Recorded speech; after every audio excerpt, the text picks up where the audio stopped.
Hello friends, welcome to my channel. कैसे हैं आप लोग? उम्मीद करता हूं आप सभी अच्छे होंगे और अपनी तैयारी बहुत ही अच्छी तरीके से कर रहे होंगे।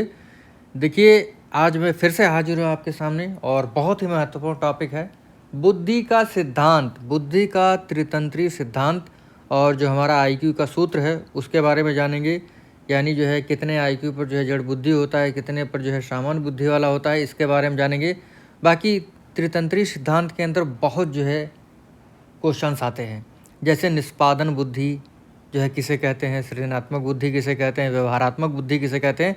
तो इस प्रकार के प्रश्न जो है त्रितंत्रीय सिद्धांत के अंतर्गत आते हैं। तो भैया जो है इसे हम लोग क्या करेंगे, फटाफट पढ़ लेंगे। पिछले वीडियो नहीं देखें, डिस्क्रिप्शन में आपको प्ले लिस्ट का लिंक दे दिया जाएगा। काहे का लिंक दे दिया जाएगा? प्ले लिस्ट का लिंक दे दिया जाएगा। तो शुरू करते हैं और लाइक ज़रूर कर दीजिएगा। क्या करना है आपको? लाइक।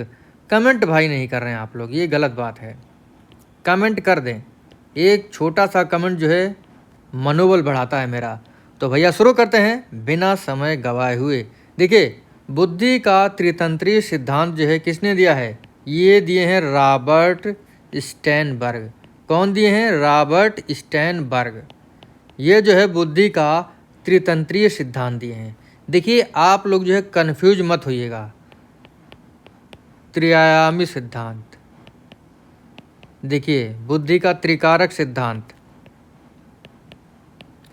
देखिए, त्रिआयामी जो सिद्धांत है ये दिए हैं गिलफोर्ड महोदय। कौन दिए हैं भैया? गिलफोर्ड महोदय दिए हैं। और त्रिकारक सिद्धांत जो है स्पीयरमैन दिए हैं। कौन दिए हैं? स्पीयरमैन दिए हैं। ठीक है, तो इनको जो है जोड़िएगा मत, क्योंकि सब में जो है त्रि जुड़ा हुआ है, तीन जुड़ा हुआ है। तो भैया इसको ध्यान रखिएगा। त्रिआयामी सिद्धांत जो है गिलफोर्ड ने दिया है, त्रिकारक सिद्धांत स्पीयरमैन ने दिया है, और त्रितंत्रीय सिद्धांत जो है किसने दिया है? ये दिए हैं रॉबर्ट स्टैनबर्ग। तो आप जो है इसको ध्यान रखिएगा। देखिए, बुद्धि का त्रितंत्रीय सिद्धांत जो है ये रॉबर्ट स्टैनबर्ग देते हैं। बुद्धि के बारे में इनका क्या विचार है अभी मैं आपको बताता हूँ। ये क्या कहते हैं बुद्धि के बारे में? ये कहते हैं बुद्धि वह योग्यता है, बुद्धि वह योग्यता है जिससे व्यक्ति अपने वातावरण या पर्यावरण के प्रति अनुकूलित होता है।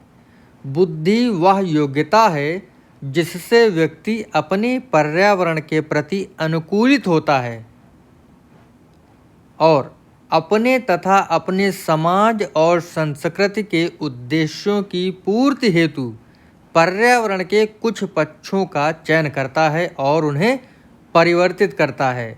ठीक है, ये कहते हैं रॉबर्ट स्टैनबर्ग।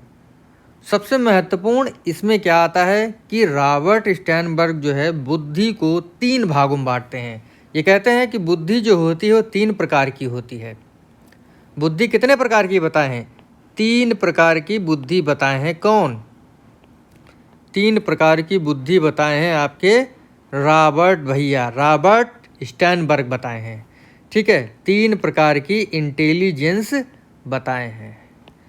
अब भैया इनको जो है डिटेल से पढ़िएगा, क्योंकि पढ़िएगा और छोड़िएगा नहीं, क्योंकि भैया इससे प्रश्न सीटेट का एग्ज़ाम हो या टेट का एग्ज़ाम हो, जब प्रश्न आता है तो आप जो है एकदम सोचते हैं ये प्रश्न भैया कहाँ से आ गया।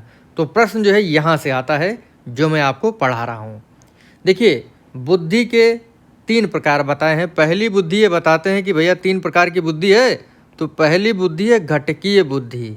कैसी बुद्धि? घटकीय बुद्धि। ठीक है, दूसरी बुद्धि बताए हैं ये कौन सी?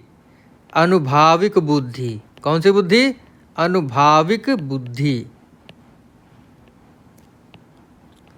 तीसरी बुद्धि ये क्या बता दिए? किसी को पता है? कमेंट करके बताइए। नहीं पता होगा, हम ही बता देते हैं।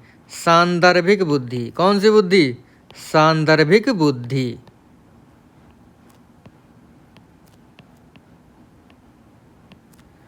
अब देखिए इसको कैसे याद रखेंगे। देखिए, अनुभव शाम को घड़ा ले गया, घट ले गया। ठीक है, इस तरीके से याद रखिएगा। अनुभव यानी अनुभाविक बुद्धि, शाम मतलब सांदर्भिक बुद्धि, और घड़ा मतलब घट की बुद्धि। इस तरीके से आप जो है थोड़ा सा आइडिया ले सकते हैं। अगर बात करें घट की बुद्धि की, तो इसे इंग्लिश में क्या कहते हैं? Componential intelligence. क्या कहते हैं? Componential intelligence.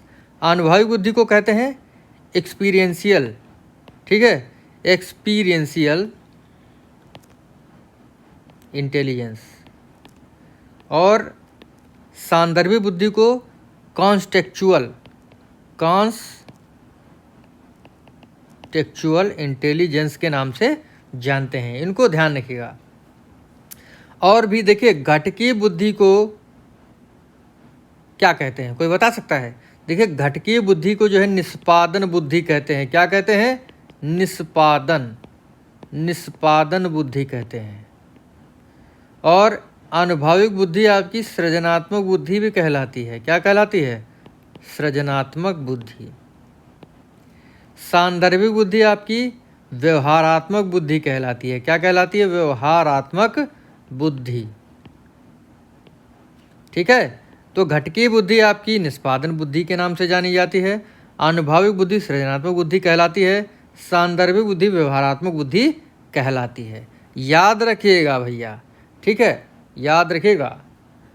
देखिए, अनुभव से हम सृजन करते हैं, इस तरीके से आप इसे रिलेट करिएगा।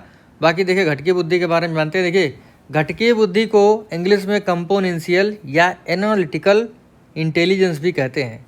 घटकी बुद्धि में व्यक्ति समस्या समाधान के लिए प्राप्त सूचनाओं का विश्लेषण करता है। यानी जो उसे घटक मिलेंगे, जो भी समस्या आएगी, जो भी उसको घटक मिलेंगे, यानी जो सूचनाएं मिलेंगी, उसका वह विश्लेषण करता है। इस बुद्धि को धारण करने वाले व्यक्ति विश्लेषणात्मक और आलोचनात्मक ढंग से सोचते हैं, ठीक है। इस बुद्धि को निष्पादन बुद्धि भी कहते हैं। अनुभवी बुद्धि क्या कहलाती है? देखिए, ये क्रिएटिव इंटेलिजेंस या एक्सपीरियंशियल इंटेलिजेंस भी कही जाती है, ठीक है। अनुभवी बुद्धि एक्सपीरियंशियल इंटेलिजेंस हो जाएगा, लेकिन इसे सृजनात्मक बुद्धि भी कहते हैं, तो इसे क्रिएटिव इंटेलिजेंस भी कह सकते हैं। देखिए, ऐसी बुद्धि जिसके माध्यम से व्यक्ति नई चीज़ें, नियम तथा सिद्धांत का निर्माण करता है, यानी नई चीज़ें बनाए, नए नियम बनाए, नए सिद्धांत बनाए, तो वो अनुभविक बुद्धि के अंतर्गत आता है। और यह सब अनुभव के आधार पर करता है, ठीक है।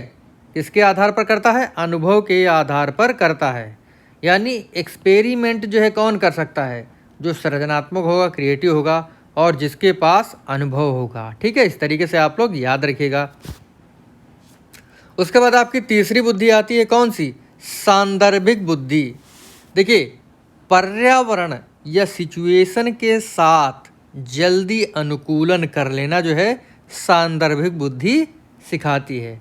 और ये हमारा व्यवहार होता है कि जब भी हम किसी नई जगह पर जाते हैं तो क्या करते हैं? अनुकूलन करना शुरू कर देते हैं।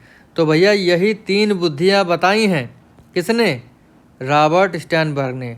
घटकी बुद्धि, अनुभवी बुद्धि, सांदर्भिक बुद्धि।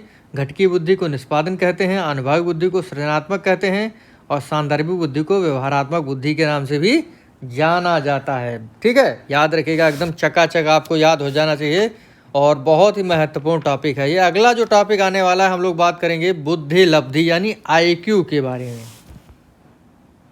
किसके बारे में बात होगी? IQ,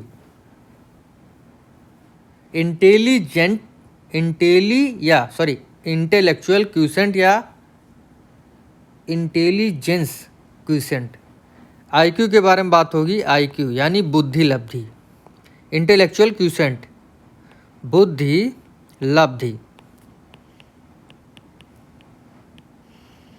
भैया देखिए, बुद्धि लब्धि का सर्वप्रथम फार्मूला किसने दिया था? स्टर्न ने। स्टर्न और कोहलमान ने जो है 1912 में एक फार्मूला जो हम लोगों को दे दिया। ये कहने लगे कि IQ बराबर होता है MA/CA। क्या होता है? MA/CA, ठीक है। लेकिन हमारे जो टर्मन भैया हैं वो कहने लगे, ना भैया दद्दू आप गलत बताए हो, ये तो नहीं हो सकता है। स्टर्न ने जो है सर्वप्रथम बुद्धि लब्धि का फार्मूला दिया था। एग्जाम में अगर पूछा जाए तो याद रखिएगा, ठीक है। लेकिन वर्तमान में जो बुद्धि लब्धि का फार्मूला चलता है वो किसने दिया है? टर्मन महोदय ने दिया है। तो ये कहने लगे, टर्मन कह लगे, नहीं दद्दू भैया ऐसा नहीं होता है, इसमें 100 की गुणा भी तो करो। तो भैया देखिए, टर्मन जो है आ जाते हैं 1916 में, और स्टर्न से मुलाकात करते हैं। स्टर्न से मुलाकात किए और कहे भैया देखिए दद्दू आप क्या बता रहे थे, ये तो गलत बताए हैं आप, MA/CA और इसमें 100 कौन जोड़ेगा, 100 भी तो जोड़ दीजिए। तो भैया इसमें 100 जोड़ दिया। तो वर्तमान में जो फार्मूला आ जाता है IQ बराबर MA/CA × 100, वो भैया टर्मन महोदय दिए हैं। ठीक है, IQ का मतलब होता है इंटेलेक्चुअल क्यूसेंट यानी बुद्धि लब्धि। ठीक है, MA का होता है मेंटल एज यानी मानसिक आयु, मानसिक आयु। CA का मतलब क्रोनोलॉजिकल एज यानी वास्तविक आयु, यानी आप कितने साल के रियल में हैं। ठीक है, तो इसी पर जो एक छोटा सा प्रश्न मैं आपसे करवाता हूँ। जैसे मान लीजिए क्वेश्चन है आपके सामने कि किसी व्यक्ति का जो वास्तविक आयु यानी CA जो है 20 है। ठीक है, CA कितना है 20 है और IQ उसका जो है 120 है। तो मानसिक आयु आप लोग बताएंगे क्या होगी, कमेंट करके फटाफट बताएं। कमेंट करिए आप लोग कितना होगा ये। तो आंसर देख लीजिए, IQ मैंने आपको बता दिया है कितना है 120, बिल्कुल सही। MA निकालना है तो MA भैया ऐसे रख दीजिए। और क्या करना है, CA कितना है 20 वर्ष है। तो आपको क्या बताना है भैया, आपको बताना है कि MA यानी उसकी मानसिक आयु कितनी होगी। तो 20 पंचे 100 और 5 दूनी 10 और 5 चौकू 20, यानी उसकी मानसिक आयु कितनी होगी 24 होगी। ठीक है, मानसिक आयु कितनी होगी 24 वर्ष। ठीक है, तो इस तरीके से आप लोग याद रखिएगा, इस तरीके से जो एग्ज़ाम में प्रश्न पूछे जाते हैं। देखिए IQ के आधार पर अब हम लोग बुद्धि के वर्ग जो है देख लेते हैं जो आपके एग्ज़ाम में पूछे जाते हैं। एक तरफ भैया आपका IQ है, ठीक है, और एक तरफ श्रेणी है, यानी श्रेणी है कौन सी श्रेणी में कौन सा IQ आएगा यानी बुद्धि का वर्ग आएगा। ये भैया एग्ज़ाम में सीधे पूछा जाता है और आसान सा ये होता है, आप सभी को पता है, हम लोग जो इसके बारे में काफ़ी बात कर चुके हैं। देखिए जिसके पास बुद्धि 140 प्लस होती है वो कैसा होता है, अभी बताते हैं आपको कैसा होता है भैया, प्रतिभाशाली।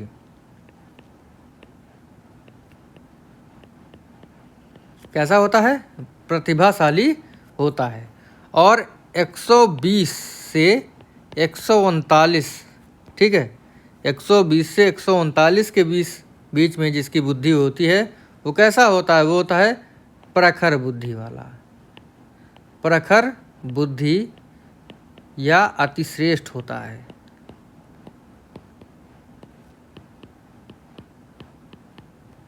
ठीक है, थोड़ा सा जो है मैं नीचे से चलता हूँ, अभी ऊपर से नहीं चलने की बारी है, नीचे से चलेंगे तो ज़्यादा समझ में आएगा। देखिए जैसे मान लीजिए 25 से कम जिसका IQ होगा वो क्या होगा, अभी बात करते हैं। फिर 25 से 49 के बीच में IQ होगा तो वो क्या कहलाएगा। फिर 50 से 69 होगा तो उसका IQ मतलब वो क्या कहलाएगा। फिर 70 से 79, ठीक है, 80 से 89, 90 से 109, फिर उसके बाद 109 से 109 नहीं, यहाँ पर लीजिए 110 से 119। तो ये श्रेणी क्रम होगा IQ के अनुसार। तो भैया देखिए जो 25 जिसकी 25 IQ होती है वो कैसा होता है, वो होता है जड़ बुद्धि। क्या होता है, जड़ बुद्धि। और अभी मैं आपको बताऊंगा कि इसमें से पूछा क्या जाता है, जड़ बुद्धि। और 25 से 24 के बीच जिसकी होती है IQ वो मूढ़ बुद्धि वाला होता है। ठीक है, 50 से 69 के बीच में मूर्ख बुद्धि। उसके बाद 70 से 79 80, 70 से 79 के बीच में जिसकी बुद्धि होती है IQ होती है होता है निर्बल बुद्धि वाला। कौन सी बुद्धि वाला, निर्बल बुद्धि वाला। 80 से 89 के बीच में मंद पिछड़ा बालक। ठीक है, ये ध्यान रखिएगा, पिछड़ा बालक होता है। उसके बाद जो है 90 से 109, 90 से 110 मान लीजिए, ये होता है आपका सामान्य बुद्धि। कौन सी बुद्धि, सामान्य बुद्धि वाला होता है। ठीक है, उसके बाद 110 से 119 के बीच में तीव्र या श्रेष्ठ बुद्धि वाले होते हैं। ठीक है, इसको ध्यान रखिएगा आप लोग। बाकी 120 से 139 के बीच में प्रखर बुद्धि वाला, 140 वाला जो होता है प्रतिभाशाली होता है। पूछा सबसे ज़्यादा जाता कौन सा है, तो 25 से कम बुद्धि वाला होगा तो ये क्या कहलाएगा, ये होगा जड़ बुद्धि, ये पूछा जाता है बहुत। और 90 से 110 यानी सामान्य बुद्धि वाला, और 140 से जिसकी अधिक होगी ये होगा प्रतिभाशाली। ये 3 जो है आपके एग्जाम में पूछे जाते हैं, आप जो इनको रट लीजिएगा। तो यही छोटा सा हमारा टॉपिक था। मिलेंगे आपसे अगले वीडियो में, तब तक के लिए जय हिंद जय भारत।